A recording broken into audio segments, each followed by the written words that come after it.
Una falacia es precisamente un engaño, una mentira, mentiras, falacias que muchas veces se creen ellos mismos en este coro de, incluyendo al nivel de los intelectuales, ¿no?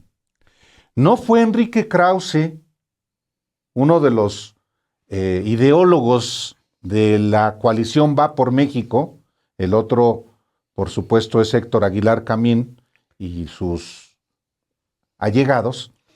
No fueron estos personajes los que decían que López Obrador quería reelegirse, que inclusive el ejercicio de revocación de mandato era precisamente para reelegirse.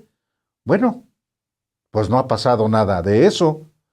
Son exactamente las mismas voces que hablan de una dictadura en un país donde al presidente de la República el Congreso le dice que no.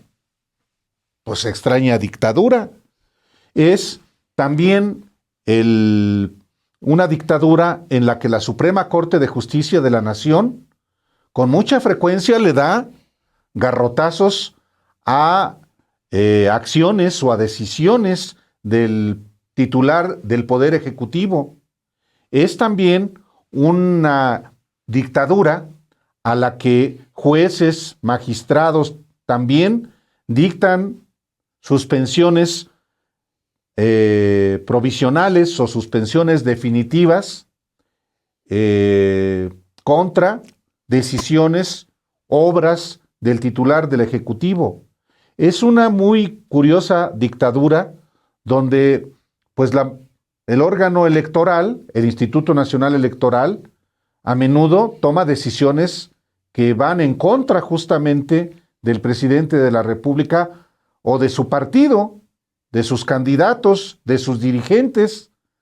¿A poco ya se olvidó lo que pasó en el 2021? Es una dictadura en la que el Tribunal Electoral del Poder Judicial de la Federación, que preside un empleado de Felipe Calderón, también toma determinaciones que van en contra del titular del Ejecutivo o de los partidos que lo respaldan. Es una dictadura en la que también el grueso de los medios de comunicación está plagado de esos que hablan de dictadura, que publican a diario que es un dictador y que llaman a la violencia y que no hay libertad de expresión porque el dictador la ha prohibido. Es muy curiosa esta dictadura, particularmente en lo que tiene que ver con el ejercicio de la libertad de expresión. Llaman dictador y un dictador que prohíbe la libertad de expresión cuando la están ejerciendo de manera cotidiana en la radio, en la prensa, en la televisión, en medios digitales. Son, en suma, falacias. Vivimos en una democracia, sí, en construcción, una democracia muy imperfecta, pero una democracia que requiere justamente demócratas. Y cuando se habla de dictaduras, de esas falacias, pues ahí no se trata de demócratas, se trata, en el mejor de los casos, de personajes que han perdido privilegios que se puede perfectamente acreditar. Estos ideólogos de la coalición Va por México han perdido muchos millones de pesos en sus publicaciones, no solamente las revistas Letras Libres y Nexos, revistas que dirigen Enrique Krause y Héctor Aguilar Camín, muchísimos otros privilegios, y pues está acreditado en información oficial de los gobiernos de Enrique Peña Nieto, de Felipe Calderón, de Vicente Fox, de Ernesto Zedillo, de Carlos Salinas, las carretadas de billetes que estos personajes y sus seguidores recibían. Ya no los tienen, y esa es quizá la explicación de por qué son fabricantes de falacias.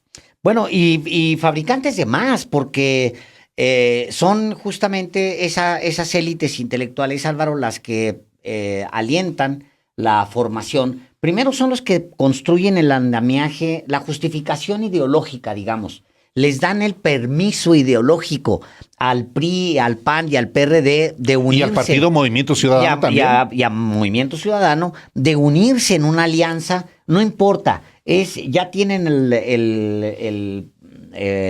están apadrinados por estas élites intelectuales que firman aquel desplegado que los que echan a andar a los partidos.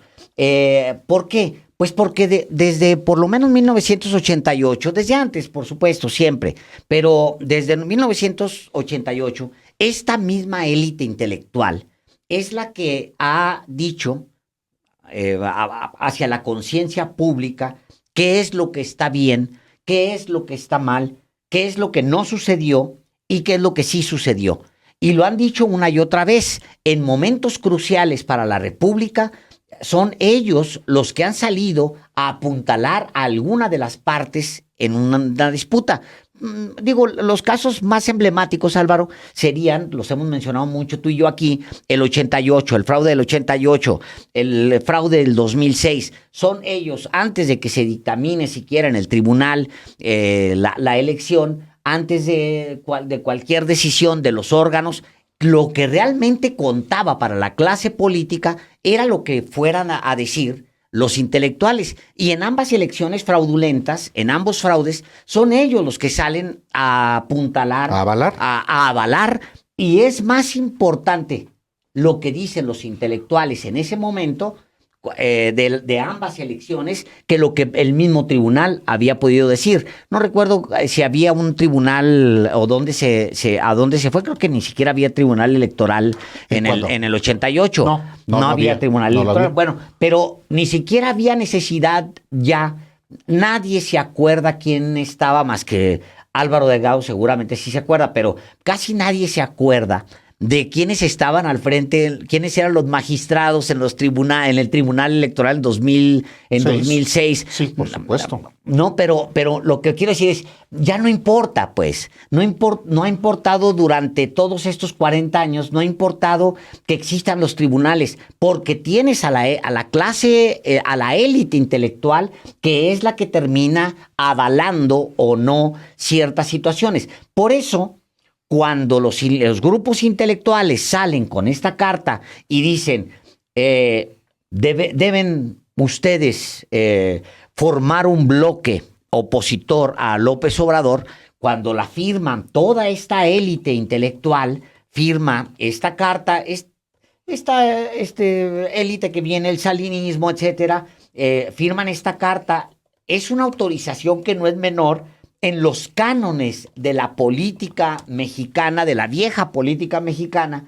Es el aval que se necesitaba para que los partidos políticos, no importa que sean de chile, de manteca, no importa que sea una supuesta izquierda podrida y un partido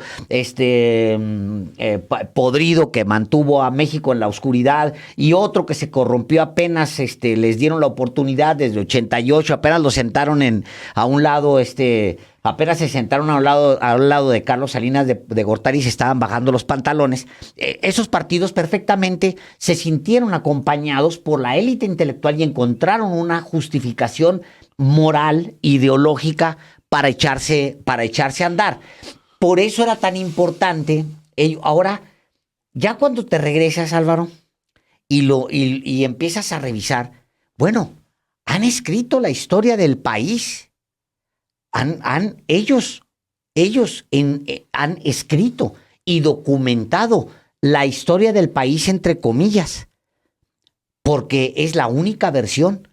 En los libros ahí están, lo mismo estaba pensando yo, aquí voy a abrir rápidamente, para la mayoría de ellos no existió el fraude del 2006, no existió el fraude del 88, o sea, para la mayoría de ellos, la crítica presidencial, que ya sabes, da tanto para hacer libros y demás, no hay una sola palabra, ni una sola palabra sobre eventos que son vergonzosos para el país, porque tenían secuestrada la historia. Eran ellos, y los medios, por supuesto, pero el periodismo siempre está apresurado contando la historia de lo inmediato, le diría Renato Leduc, narrando lo inmediato y en esa inmediatez, pues esa es su tarea. Entrega contenidos para que estos grupos intelectuales terminen escribiendo. Pero la historia de México de los últimos 40 años, Álvaro, ya frente a lo que ha pasado, tendría que ser reescrita. Tendría que volverse a escribir gran parte, o por lo menos los episodios más importantes de la historia contemporánea, tendrían que volver a pasar por historiadores, por periodistas, por individuos que no se dejaron comprar o que no están comprometidos, digamos, con alguno de los... Porque la historia que escribieron los historiadores prominentes es una historia truqueada. Claro. Es una historia por lo menos parcial. Es una historia facciosa. Pues porque son facciosos. Y acompañada de dinero, Álvaro. Acompañada de dinero siempre. Hay una lógica facciosa porque hay una lógica económica. Claro.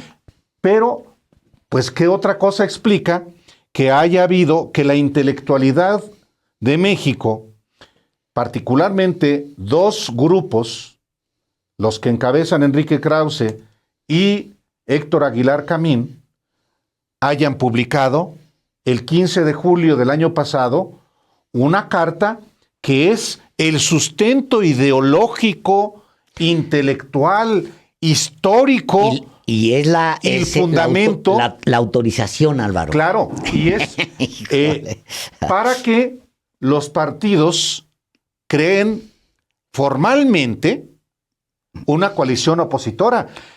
Voy a leer una parte de este desplegado publicado el 15 de julio del año pasado, que se tituló Contra la deriva autoritaria y por la defensa de la democracia. Solamente voy a leer dos párrafos, los dos últimos.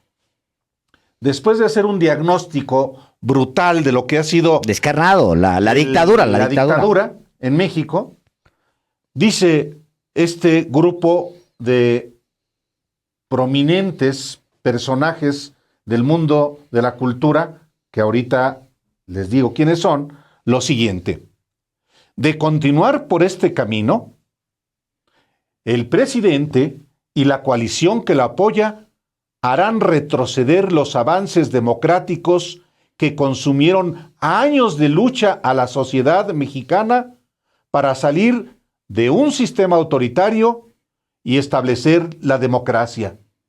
Pensamos que es imperativo corregir el rumbo y recuperar el pluralismo político y el equilibrio de poderes que caracterizan a la democracia constitucional. Ojo con lo que sigue. Cito: la única manera de lograrlo es mediante una amplia alianza ciudadana que, junto con los partidos de oposición, construya un bloque que, a través del voto popular, restablezca el verdadero rostro de la pluralidad ciudadana en las elecciones parlamentarias de 2021. Es necesario que esta alianza obtenga la mayoría para asegurar que la Cámara de Diputados recobre su papel como contrapeso constitucional al Poder Ejecutivo y obligar al gobierno a respetar la pluralidad democrática. Ahí está el corazón de este. Armen una coalición PRI, PAN, PRD, Partido Movimiento Ciudadano, para frenar al dictador. ¿Quiénes firman? Es interesante recordar que no solamente es Héctor Aguilar Camín y Enrique Krause. Firman José Antonio Aguilar Rivera, Mario Baranda, Roger Bartra, Agustín Basabe, Humberto Beck, Jorge Castañeda, Christopher Domínguez Michael, José Ramón Enríquez, Julio Frenk, Enrique Krause, por supuesto, Antonio Lascano Araujo, Soledad Loaesa, María Marván, Ángeles Mastreta, Jan Meyer, Beatriz Pajés, Ricardo Pascó, Jesús Reyes Heroles, Rafael Rojas, Macario Schettino, Enrique Serna, Guillermo Sheridan, Consuelo Sáizar, Javier Sicilia, Fernando Solórzano, Isabel Turrén, Francisco Valdés Ugalde, José Goldenberg. Señor Delgado, estabas leyendo justamente aquel famoso desplegado, el de contra la deriva autoritaria por la defensa de la democracia. Decíamos en la primera parte, esta es la segunda parte del programa, después de que se cayó YouTube. Comentábamos que había servido este documento para que los partidos que siempre han estado a la espera de una especie de autorización de la élite intelectual de México, tuvieron una justificación pues ética, moral, y la justificación, el banderazo. La bendición. La bendición, me gusta mucho, la bendición. La bendición de la élite intelectual para echarse a andar. Y estabas justamente en eso. Es que efectivamente es muy interesante y informativamente relevante desde mi punto de vista conocer también en retrospectiva, recordar a usted, que recordemos todos, en qué contexto también ocurrió esta formalización de una coalición que en los hechos existía desde que Carlos Salinas llegó a la presidencia de la República mediante un fraude. El PRIAN en realidad es creación de Carlos Salinas, esa unificación del PRI con el PAN para profundizar el modelo neoliberal en México y que poco a poco se fue comiendo no solamente a partidos, al PAN en específico, sino también efectivamente a la élite intelectual que a billetazos, literalmente, cooptó, corrompió a esta élite intelectual que a la vuelta de los años, una vez que existe un gobierno diferente a los gobiernos que esta élite apoyó, convoca a formalizar precisamente esta coalición del PRIAN que el año pasado, en el 2021, participó en las elecciones. Y justamente en este desplegado publicado el 15 de julio, no del año pasado, sino de 2020, es justamente el que yo estaba leyendo cuando se cayó la transmisión de YouTube, lamentablemente, pero estaba yo leyendo el último párrafo. Las dos párrafos, voy a leer los dos últimos párrafos porque es correcto. Son efectivamente de enorme relevancia. Antes hacen una descripción de la dictadura. Del derrumbe del México. De México por el dictador. Que construimos. El sí. México que construimos se está derrumbando, el dictador llegó, está aplastando con absolutamente todo lo que construimos con tanto esfuerzo. Y entonces vienen dos párrafos muy relevantes. El primero de ellos dice lo segundo, en seguimiento al derrumbe, a la catástrofe López Obradorista.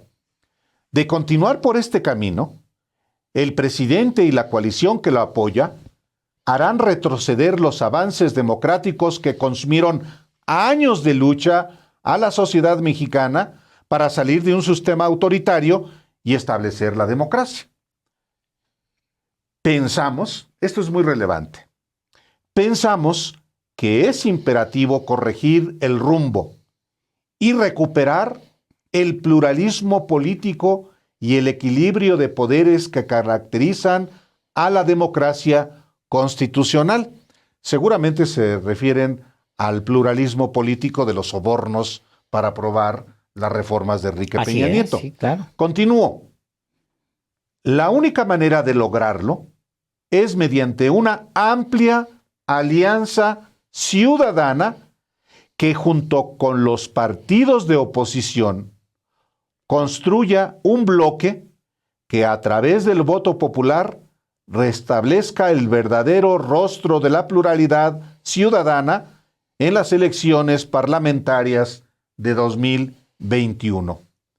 Es necesario que esta alianza obtenga la mayoría para asegurar que la Cámara de Diputados recobre su papel como contrapeso constitucional al Poder Ejecutivo y obligar al gobierno a respetar la pluralidad democrática.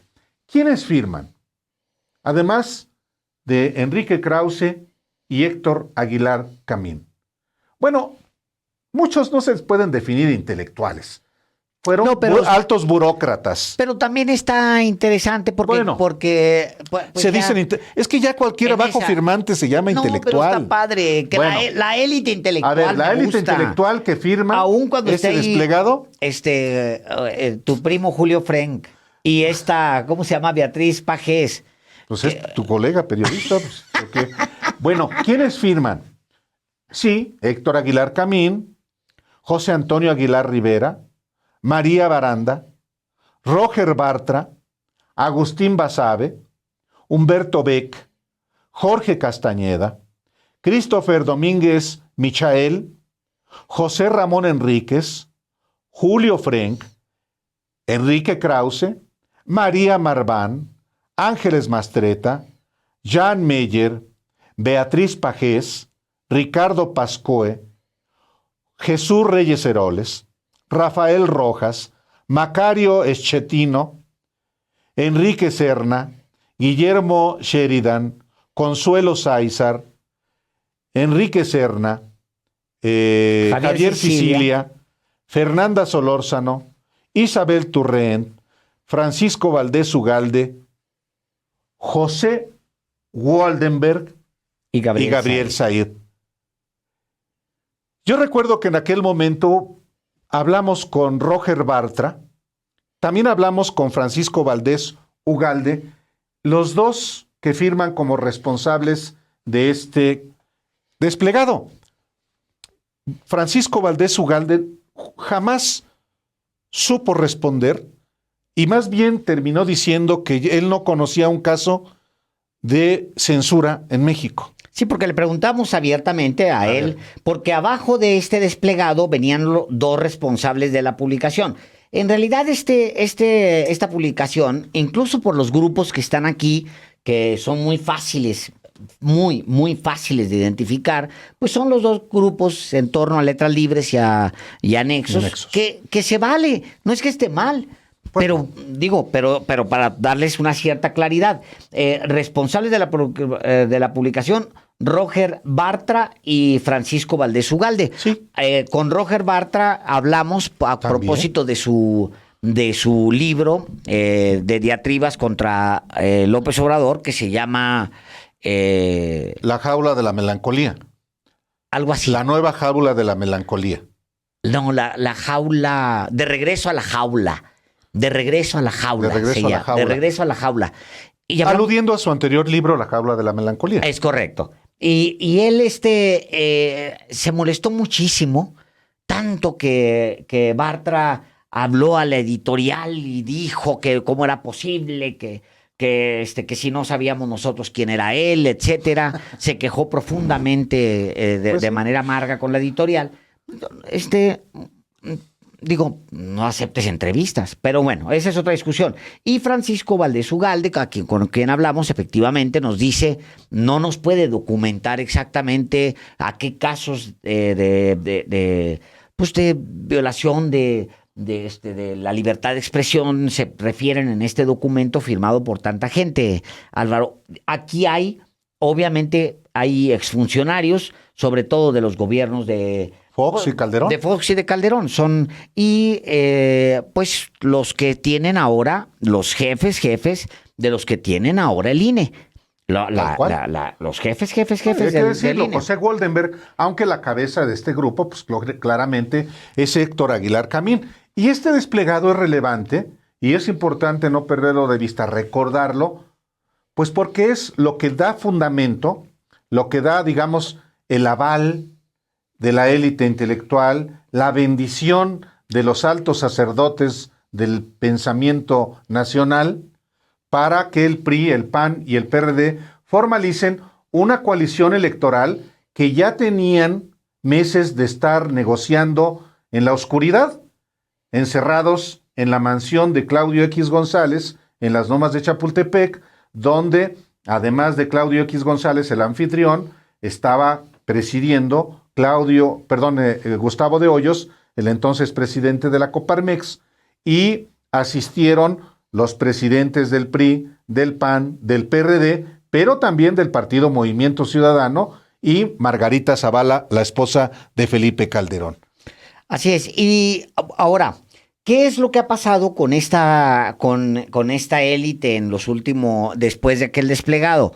La élite intelectual, todos ellos han seguido participando abiertamente a favor del bloque opositor. Combatiendo al gobierno, al presidente dictador, y claramente haciendo proselitismo por el PRIAN. Así es. Todos o la mayoría. Lo cual me parece muy bien. Está muy bien. De hecho, me parece muy bien. Está muy bien.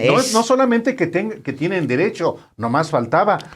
Hay derechos que están consagrados en la Constitución, tanto en materia de libertad de expresión, en libertad de asociación, en libertad de manifestación, y todos esos derechos los han estado ejerciendo. De acuerdo, pero es muy bueno porque como decíamos ayer, y lo solemos decirlo, es muy bueno porque ese bloque está muy consolidado y está bien que esté consolidado. O sea, el único que medianamente ha estado como haciéndose del rogar, etcétera, tratando de venderse más caro, esa sería la respuesta, es el Fidel Velázquez de Movimiento Ciudadano, ¿no? Dante Delgado, que es el dueño de ese partido político que pagamos usted y yo y entre todos, ese personaje que estuvo preso y que perteneció al PRI, etcétera. Es el único de ellos pero a todos los demás, yo creo que hasta el mismo Dante han sido asesorados, Álvaro, por la élite intelectual en todo este trayecto y hasta hace 2 días. Bueno, por supuesto. De hecho, hoy es muy interesante lo que publica Jorge Castañeda. Publica en Nexos un artículo que dice: el PRI cumplió y seguirá cumpliendo. Es buenísimo, Eso, es buenísimo. Buenísimo titular. Y dice Castañeda en este artículo que muchos dudaban que el PRI pudiera soportar las presiones y la compra del gobierno a los priistas, y que él siempre pensó que se iba a sostener. Pero además, él dice por qué tenía esta confianza, Alejandro. Bueno, hay un tema muy interesante aquí, porque yo creo que el texto fue editado porque no aparece un personaje que sí aparece en Twitter. Pues es que a ver, esa sí es censura, ¿no? Bueno, en todo caso es autocensura. Jorge Castañeda publica. Es que para allá iba. Bueno, a ver, dale. Es que para allá iba. Va. Para allá iba. Yo decía que efectivamente Castañeda cuenta esto, pero él dice: yo estaba seguro que el PRI se iba a sostener, no solamente porque es lógico que no le conviene al PRI. Y su argumentación, ahorita, si me permites, la agarro, pero para no desviarte. Pero aquí, para no desviarme, dice Castañeda que él tenía información, precisamente lo que estaba pasando con la coalición del PRIAN, pues porque se lo contaba varios integrantes de esa coalición, destacadamente Santiago Krill, y por las versiones que me compartían diversos interlocutores de Alito, refiriéndose al presidente del PRI. Pero también en su artículo, Jorge Castañeda, en el artículo original, dice: en mi caso, la creencia del buen comportamiento del PRI se debió a la información que recababa de pláticas con varios integrantes de dicha alianza, PRI-PAN-PRD, destacadamente Santiago Krill, y por las versiones que me compartían diversos interlocutores de Alito. destacadamente Aguilar Camín. Y entonces, pues yo me di cuenta de esto, Alejandro. A ver, porque Álvaro, dije, otra vez, ¿cómo? Es ese, sí, yo dije, entre otros. yo leí a Jorge Castañeda, a quien sigo en Twitter, un tuit me llamó la atención, pues dijo, aclaro 2 puntos. Aguilar Camín no es amigo, cómplice, interlocutor o aliado de Alejandro Moreno. Moreno conversó con varias personas sobre su decisión de no apoyar la reforma de AMLO y Aguilar Camín me compartió esa información. Utilicé equivocadamente la palabra interlocutor. Yo dije, ¿y a qué viene esto? Y fui a leer lo que escribió, pero resulta que en el artículo de Aguilar Camín, en el artículo de Jorge Castañeda, ya había hecho una autocensura. Se autocensuró Lo quitan. Jorge Lo Castañeda. quitan. Lo Recordemos quita que él lo publica en el medio en Nexos. de Aguilar Camín. Claro, publica su artículo en Nexos y él dice que pues un interlocutor de Alito, Héctor Aguilar Camín, le contó que el PRI no se iba a rajar, pero llama la atención que haya cercenado esa parte. Y lo que dice Jorge Castañeda es finalmente lo que aquí estamos recordando, cómo esta élite intelectual se codea, platica, asesora, aconseja, avala a los partidos de la coalición. Y qué bueno que sea así. Nada más que de repente como que les da vergüenza, Alejandro. Sí, sí, sí. Pues, digo, porque no le han oído durante 4 décadas, Álvaro. Se han querido esa élite ha querido hacerse pasar como que está en medio.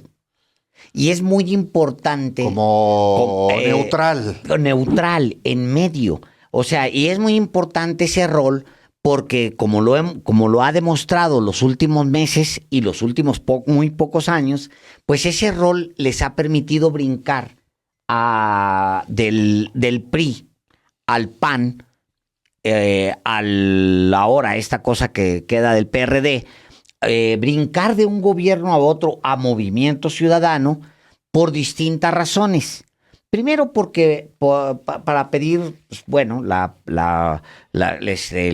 publicidad, para poder tener influencia en sus gobiernos, para poder acercarse recursos, etcétera, ¿no? Por eso también esta cara de árbitro, de mediador de la patria, es muy útil, porque brincas de un lado a otro sin ningún problema. O sea, mañana estás en Jalisco con Movimiento Ciudadano conversando porque eres un hombre de centro.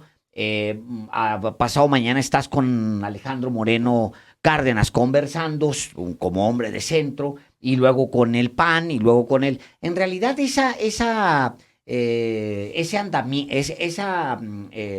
¿cómo se le llama el que usan?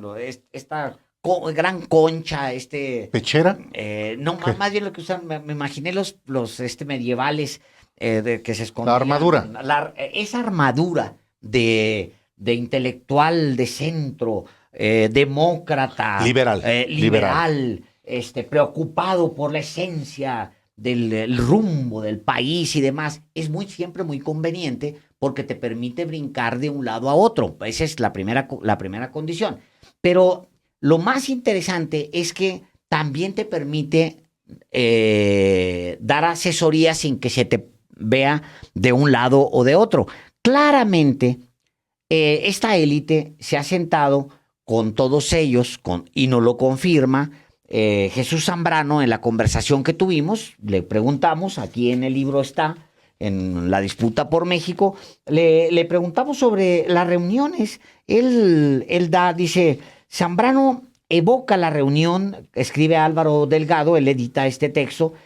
Zambrano evoca las reuniones en la mansión de Claudio X González Guajardo, en Lomas de Chapultepec, que por la pandemia tenían que tener medidas de precaución como cubrebocas, hasta máscaras de plástico. Yo nunca usé máscara, pero sí esos lentes especiales, gafas transparentes y desde luego cubrebocas y demás. Y entonces le vamos preguntando y el mismo Lorenzo Zambrano nos confirma que Jesús Zambrano, fíjate nomás, es que ya son muy parecidos. Bueno, Zambrano confirma que ellos tenían reuniones con Enrique Krause, que él se había reunido con Aguilar Camín, así como se estaban reuniendo con Claudio X González. O sea, la labor de esta élite fue más allá de la carta. O sea, es un trabajo de mucho mayor compromiso para terminar de amarrar la coalición. Y es muy interesante, Álvaro. Todo eso además se vale, ¿eh? Lo que se hacía antes en lo oscurito, ahora es bueno que se sepa que Aguilar Camín se sienta con el PRI, les los aconseja, los asesora, algo que seguramente él no se permitiría a sí mismo que se ventilara. Y aún si cobra, si extiende un recibo de honorarios, no importa, está bien. ese no, está bien, muy bien, está perfecto. El tema es que aún se sepa. Y aún se acarrea publicidad para su revista. No, claro, por supuesto. Porque su primer amor fue el PRI. Su primer gran amor político, en realidad, de Castañeda, con el que se compromete abiertamente. Mira, él tiene muchos textos desde la izquierda, que son documentos valiosos, etcétera, tal, pero su compromiso real, Álvaro, donde él decide participar desde adentro de la política, no son esos libros desde la izquierda, son cuando él se sienta con Carlos Salinas de Gortari, como las cartas que se han ventilado. Oye, préstame una lana, sí, cómo no, ahí te la mando. Ese tipo de confianza solamente la tienes cuando tienes ya un compromiso dentro del sistema. Y su primer gran amor en ese sentido es el PRI con Carlos Salinas de Gortari. Es decir, no habría ningún problema. ¿Te refieres a Aguilar Camín, por supuesto? Por supuesto, ¿no? Su verdadero amor al estado de las cosas, o al estado, es con el PRI. Porque es Carlos Salinas de Gortari es el que lo abraza y lo encamina. Ya ellos, desde este centro simulado, entonces, pues brincan a Movimiento Ciudadano y acá. Pero es muy interesante, fíjate nada más los mensajes que manda Castañeda en este texto, que no solamente por su tuit revela que Aguilar Camín había estado sentado con Alejandro Moreno, sino revela otros datos. Por ejemplo, mira, es muy bonito el texto. O sea, las cosas que revelan. Por ejemplo, dice: como buen lector hace una eternidad de Spinoza, se refiere a este filósofo del Renacimiento, Baruch, o Benito Spinoza. Baruch sería su nombre más correcto. Confiaba más en el análisis que en los hechos. Al PRI le convenía la alianza y sabía que someterse a López Obrador en la ley eléctrica reventaba la alianza. Entre más nos acercamos a las elecciones del Estado de México en 2023 y las de 2024, menos le conviene a los priistas romper la alianza y ser devorados por Morena. Por varias razones, pero una en particular: encaminarse solos a la elección presidencial de 2024 equivale a ir al matadero. Más que para el PAN, el PRD y Movimiento Ciudadano, la candidatura de coalición dentro de 2 años es un asunto de vida o muerte para el PRI. Y está en lo correcto. Es casi lo que yo escribo este fin de semana. Sí, por supuesto. Está en lo correcto. Así fue, por lo menos en lo que a la votación de ayer se refiere. He sido antipriista toda mi vida adulta, desde que comencé a escribir en Proceso en 1978, pero acepto que por lo menos ahora los priistas han sido leales a la alianza, a su palabra, a su conveniencia estratégica. Estoy convencido de que serán también a la idea de una candidatura única en 2024, la suya y la de otros. Pero por eso me parece, continúa Jorge G. Castañeda, me parece que todos aquellos que no simpatizan con la 4T o que de plano la aborrecen, En lugar de remachar una y otra vez que no hay oposición, que los partidos que la integran se van a dividir, que los priistas van a traicionar, que Dante Delgado no va a unirse, etcétera, etcétera, dice él, podrían proponer soluciones para el dilema evidente. Se le puede ganar a López Obrador en 2024. La condición consiste en una candidatura única de los 4 partidos opositores: PRI, PAN, PRD y Movimiento Ciudadano. No es el único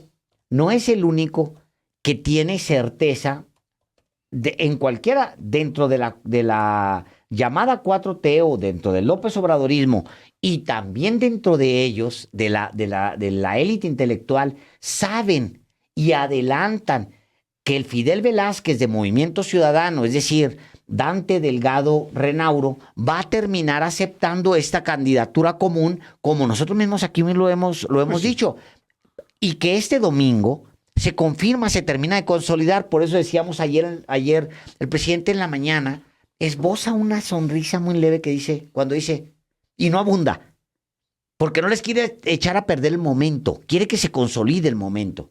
Dice, pues se terminó de armar el bloque, ya con Movimiento Ciudadano, que los hechos así es. Y termino. La mejor candidatura encierra 2 características: unir a todos y poder ganar. Y luego el cierre es magistral. ¿Por qué no mejor discutir eso?